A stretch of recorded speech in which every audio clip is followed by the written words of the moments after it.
There's something oddly ceremonial about office parties. They masquerade as casual affairs, an opportunity to unwind, to loosen the grip of routine. But beneath the clinking glasses and polite laughter, they often carry the same quiet performances we wear at our desks. For Elena, it was no different. Her husband, Matthew, had been eagerly looking forward to this gathering for weeks. Every evening, over dinner, he spoke of it with the kind of light in his eyes she hadn't seen in a while. Not since the early days of their marriage, when life still felt expansive and unwritten. It's not just about work, he had said. It's a chance to connect, really connect with the team. No deadlines, no suits, just people. Elena had smiled, even as something in her resisted. These events had never felt genuine to her. Often, they were filled with overly warm greetings from people who barely nodded in the hallway. Yet she knew this mattered to Matthew, and for that alone she agreed to go. The venue was tasteful, dimly lit with soft golden hues spilling from wall sconces, the air scented faintly with citrus and champagne. The soft murmurs of conversation drifted beneath a gentle jazz melody. Tables were adorned with delicate bites that looked far too expensive for their size. Elena kept close to Matthew, offering polite nods and smiles to strangers who referred to her in passing as Matt's wife. She had long grown used to this secondary identity. It didn't bother her much, at least not usually, but that night something felt different. She noticed her before she even realized she was noticing. Across the room, near the corner bar, stood a woman she didn't recognize. Tall, poised, with dark hair cascading effortlessly over one shoulder. She was striking, but not in the conventional, obvious way. There was a softness to her edges, a grace that made her presence feel both comforting and commanding. And the way she laughed, unapologetically free, just a little too loud for such a sophisticated setting, drew glances from all directions. Elena didn't know her name yet, but she would. She watched, her gaze tracking the woman almost without meaning to, as she moved through the crowd with ease. A light touch on someone's arm, a knowing smile, the kind of gestures that didn't demand attention but naturally received it. Then Elena saw something else. She saw her move toward him, toward Matthew. They greeted each other with a familiarity that was subtle, yet unmistakable. Not overt, not inappropriate, just comfortable. And for reasons she couldn't yet articulate, that brief exchange tugged at something quiet inside her. Matthew didn't notice Elena watching. He was smiling, engaging in conversation, his posture relaxed in a way it rarely was outside their home. Elena looked down at the glass in her hand. The stem felt colder than it should have. She didn't know it then, but this was the moment, the precise, delicate moment when something shifted. Not in the room, not between them, but within her. And once something inside you shifts, it rarely shifts back. The evening unfolded gently, like a well-rehearsed script. Laughter rose in waves, glasses clinked, and compliments passed from one mouth to another like party favors. Elena stayed close to Matthew, but she remained mostly silent, letting him take the lead. This was his world, not hers. He belonged here, in these tailored conversations, these easy smiles. She, on the other hand, felt like an elegant shadow. She recognized a few people from past events, though none well enough to engage beyond the typical pleasantries. And yet, something about tonight refused to settle. Her attention returned again and again to the woman with the dark hair. Eventually, as if the atmosphere itself conspired to bring them together, the woman approached. "Elena, right?" she said smoothly, her voice light but with a strangely deliberate rhythm. Elena turned, surprised she knew her name. "Yes," she replied, offering a polite smile. "And you are?" "Clara." the woman replied, her expression warm and unreadable. Matthew's mentioned you. He speaks so fondly of you. There it was, that subtle tension. The way her words curled at the edges, both compliment and curiosity. He's kind, Elena answered, keeping her tone neutral. We've been through a lot together. Clara's eyes sparkled. Immagine. He's such a calming presence. Always so composed, so attentive. Her gaze drifted just slightly in Matthew's direction. Elena followed it, watching as her husband laughed with a group of colleagues a few feet away. It wasn't the laugh he used at home, the unguarded one. This one was more polished, professional, but charming nonetheless. Clara continued, her voice lowered just enough to feel like confession. I admire what you two have. It's rare, genuine connection in a world of, well, you know. Her eyes met Elena's again. But even the strongest bonds can long for something unexpected. Can't they? Elena blinked, trying to decipher the sentence, the intent behind it. It wasn't overt. It wasn't accusatory. It simply hung there, weightless and loaded. I suppose it depends on how deeply rooted the bond is, Elena said slowly, her voice careful. Clara smiled, a slow, measured smile. True. Very true. Before Elena could ask anything more, Clara's phone buzzed.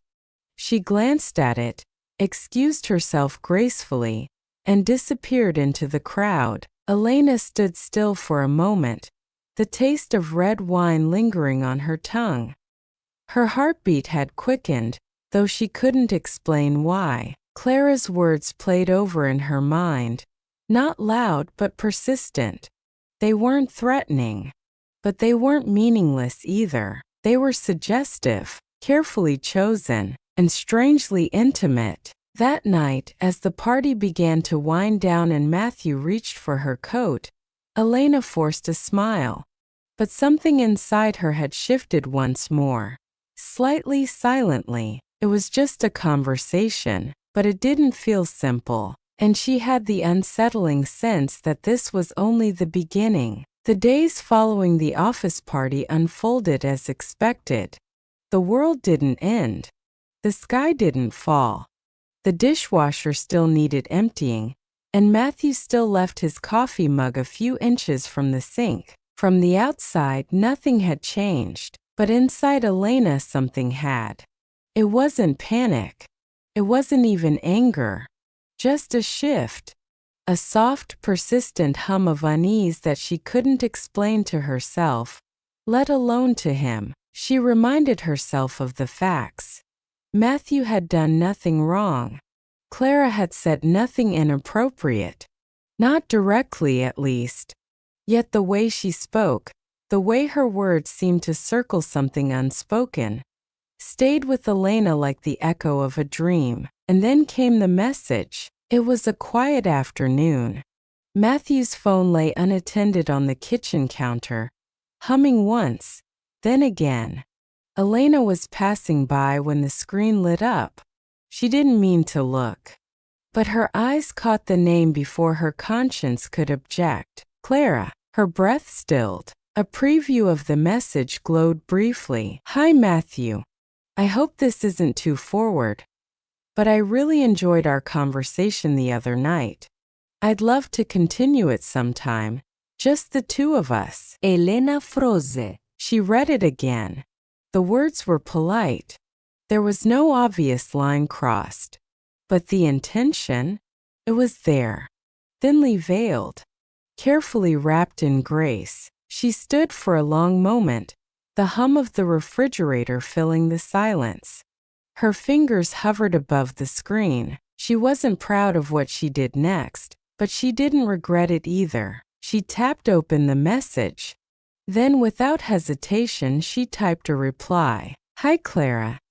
Thank you for your kind message. Matthew's been quite busy lately, but I'll be sure to let him know you reached out. Wishing you well. And then with a slow breath she pressed send. The phone was returned exactly where she found it. She moved to the sink, rinsed a coffee cup, and waited, unsure whether to feel triumphant or ashamed. When Matthew entered the room a few minutes later, he smiled. The same easy smile that had once felt like home. "Everything all right?" he asked, walking toward her. "Yes," Elena replied. Her voice was steady. Her hands weren't. Later that night, after dinner and dishes, after the world had quieted again, she spoke. "Clara messaged you," she said softly. Matthew looked up. Confused perhaps, or caught off guard. "She did. She asked to meet. Just the two of you." He blinked. "Really? I had no idea." There was a pause. Not long, but long enough to wonder. "I replied for you," Elena admitted. He looked at her, then looked away. "I didn't think anything of it," he said finally. "We were just talking at the party. That's all it was." "I know," she said. "But that's not all it felt like." They sat in silence after that. Not angry, just still. Something had entered their space. It wasn't a lie. Not yet. But it was a shadow. A silence. A question without an answer. And sometimes those are the hardest to live with. The mind has its ways of folding doubts into silence, of sweeping unease into corners, tucking it behind routine. But eventually, quietly, steadily, those corners begin to hum. For Elena, the days following Clara's message were filled with soft dissonance. Life moved forward, unchanged in structure but not in feeling. Matthew rose early, made coffee, kissed her cheek before heading to work. He texted her updates, called during lunch, came home on time. On the surface, he was the same man she married, attentive, warm, familiar, but something felt altered. It wasn't what he did. It was what he didn't say. A slight hesitation in his voice when Clara's name came up. A delay, barely perceptible, when Elena asked about his day. His smile was still there, but now she found herself analyzing it, measuring its sincerity like a temperature. This wasn't jealousy. This wasn't insecurity. This was something quieter, something older. It was instinct. An instinct, when persistent, becomes difficult to dismiss. One evening, as they sat together watching an old movie, Matthew chuckled at a scene. Elena turned to look at him, and just for a second, she imagined that same smile directed at someone else. Not her. Not in their home. Someone at a coffee shop. Someone in a corner of the office. Someone like Clara. The thought was fleeting. But it landed. That night, she lay awake longer than usual, staring at the ceiling, listening to the soft rhythm of Matthew's breathing. He looked peaceful, trustworthy, and yet, her heart beat faster than it should have. She wasn't angry. Not yet. She wasn't accusing him of betrayal. But she couldn't shake the feeling that something was moving beneath the surface. Something unnamed, subtle but real. So she did what people often do when clarity feels out of reach. She tried to let it go. She threw herself into the ordinary, cleaning out a closet, reorganizing the pantry, watering the plants too often. She told herself it was just her imagination, that Clara's words had gotten under her skin more than they should have, that Matthew loved her, that he hadn't changed. But late one afternoon, as she set down her grocery bags and glanced toward the kitchen counter, she saw his phone again. And this time it wasn't a message that caught her eye. It was a photo. It was the sort of moment that might have gone unnoticed. Just a passing flicker of light on a screen, easily missed. But Elena noticed. She was putting away groceries when Matthew's phone lit up on the counter. Her hands were full, her mind on dinner, until she saw the image. Clara, her face framed softly in the corner of a cafe window. The kind of cafe where time seems to slow down. Natural light spilled across her shoulder. She was smiling, not to the camera, but toward whoever had taken the photo. But that wasn't the part that made Elena pause. It was the message beneath it. Had the most amazing cup of coffee today. It reminded me of that night. So full of energy. Would love to relive it sometime. Somewhere quieter, maybe. The words were harmless on the surface. Friendly. Even gracious. But the tone? Too familiar. Too intimate. The kind of message that didn't say anything wrong but felt wrong. Elena stared at the screen, her breath catching slightly. She wasn't angry, not yet. Not even shocked. But there was a weight in her chest now, solid and cold, like a truth beginning to take shape. She placed the last of the fruit into the bowl, then reached slowly for the phone. She didn't scroll. She didn't pry. She didn't want more than what was already clear. This wasn't about infidelity, not in the traditional sense. There were no hotel keys, no lipstick on collars, no lies, but something had shifted. Clara had crossed a boundary, and Matthew had left the door unlocked. She placed the phone down just as Matthew entered the room. He greeted her with a casual kiss on the cheek, asking something about dinner, about her day. She smiled back, but inside something in her was already retreating. A question had been born, one that couldn't be unasked. Was this emotional closeness already a kind of betrayal? She wanted to believe it wasn't. She hoped she was overthinking. She prayed it would pass. But deep down, she knew what intuition rarely gets wrong. When something begins to erode, it doesn't start with collapse. It starts with a glance, a message, a smile, a photo. And once you see it, you can't unsee it. That evening, the house was quiet. Dinner had been simple. Roasted vegetables, a bit of wine, soft music playing in the background. Everything was ordinary. Everything was fine. Except Elena couldn't keep her thoughts still. The photo, the message, the weight of it all sat with her like an unanswered question between courses. She watched Matthew as he cleared the dishes, moving with ease, unaware of the storm beginning to gather in her chest. When he sat down beside her on the couch, she finally spoke. Her voice was calm, almost too calm. I saw the message from Clara. He turned toward her, a little slower than usual. Message, the photo, the cafe, the words. A beat of silence passed. Then another. Matthew leaned back slightly, running a hand across his jaw. Right, he said. It wasn't anything serious. She's just being Clara. Elena studied his face. It wasn't defensive. It wasn't guilty, but it wasn't open either. It was the face of someone caught in the in-between, between innocence and carelessness. She said she wanted to relive that night, Elena said. In a quieter place. Does that sound casual to you? She was probably just being friendly. Matthew, she said gently, I'm not accusing you. I'm asking you to be honest with me. He looked down at his hands.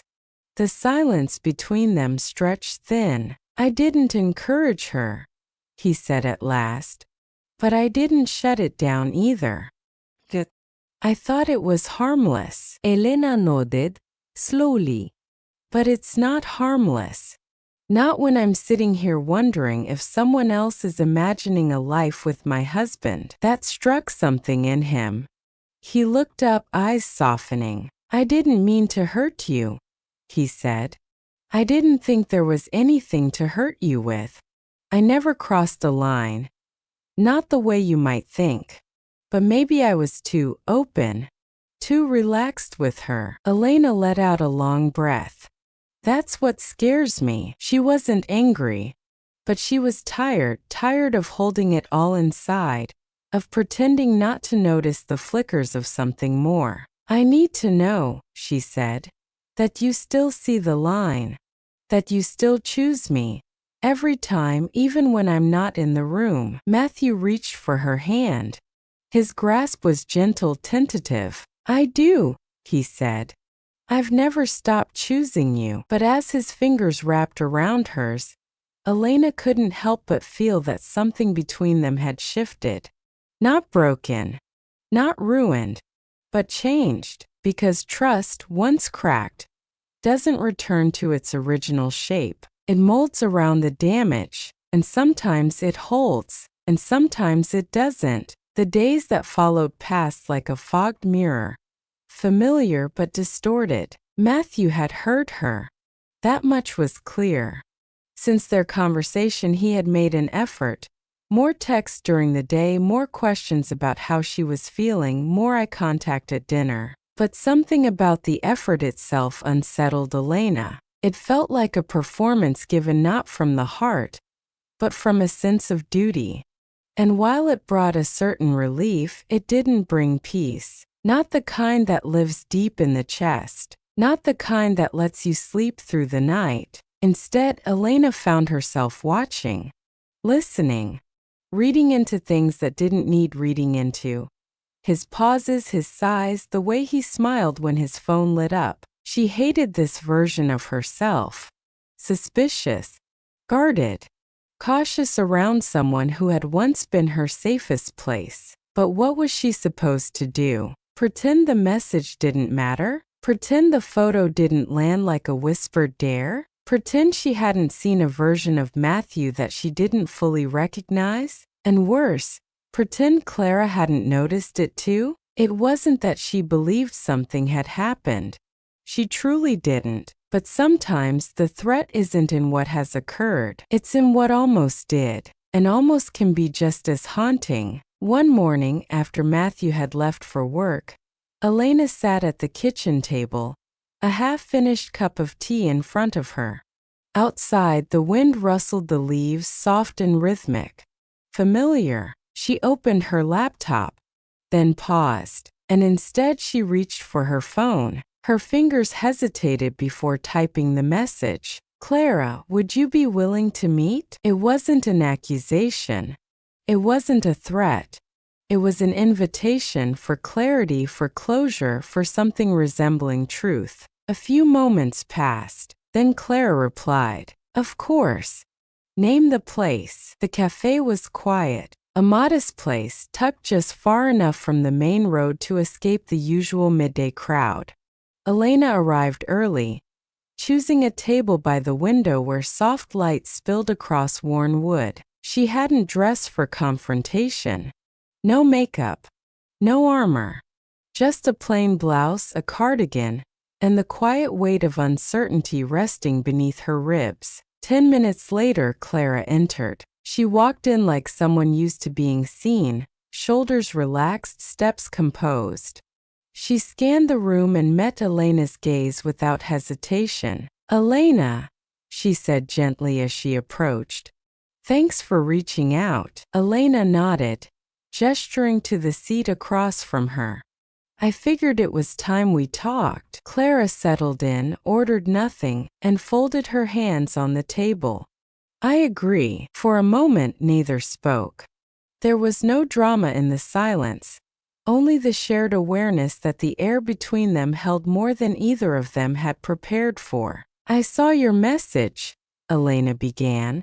"And the photo." Clara didn't flinch. "I thought you might have." "Why send it?" Elena asked, her voice steady. "Why now? Why like that?" Clara exhaled slowly. Not a sigh, but a quiet release. "I'm not here to defend it, or to make excuses. I just got caught up in something I didn't fully understand." Elena tilted her head slightly. "Caught up in what, exactly?" "In feeling seen," Clara admitted. "Matthew is kind, present. He listens. And that's rare, at least in my world." Elena held her gaze, firm but not cold.